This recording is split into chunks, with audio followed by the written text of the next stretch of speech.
So, how can a toxic relationship directly impact other areas of your life that seem totally unrelated? For example, when you're talking about your financial goals or you're talking about relationships with your family or other people, friends, when you're talking about your level of peace or your spiritual life, how can a toxic relationship block you or prevent you in any way from getting what you want in those other areas? I'm going to demonstrate this by doing a super simple illustration. When I take myself from my warm, safe environment of my home or my office, and I put myself in this type of environment, something very significant happens. All of my mental energy and focus begin to shift. Instead of thinking about the things that I might have to do today or making progress in those areas, I am now focusing on one thing, which is survival.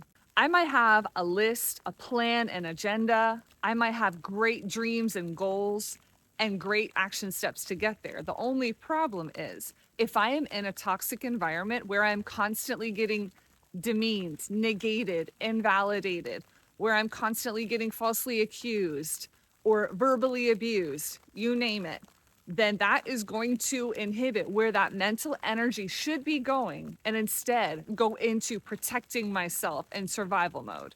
It may seem ridiculous that I'm filming this in the snow, but I'm really just trying to drive home a point. It's going to be very hard to pursue the things that we want in life if we are in survival mode. I'm not talking about just getting out of your comfort zone. I am all for that, stretching yourself and putting yourself in new environments. I am talking about a situation where you are in a relationship that is causing you significant damage. It is constantly keeping you in a broken state where you are not able to function at your peak level.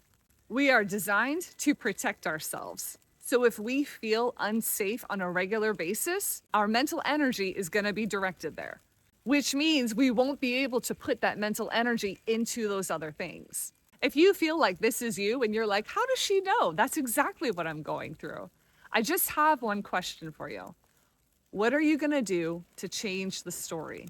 If you have plans and things that you want in life, even if it's just a level of peace that you want, and you are not able to get there because you're being inhibited by toxic relationship, what are you going to do to shift course? The bad news is the ball's in your court, which means you're going to have to be the one to make the shift. That would take some rearranging in your priorities and your relationships. That would take a change in your life.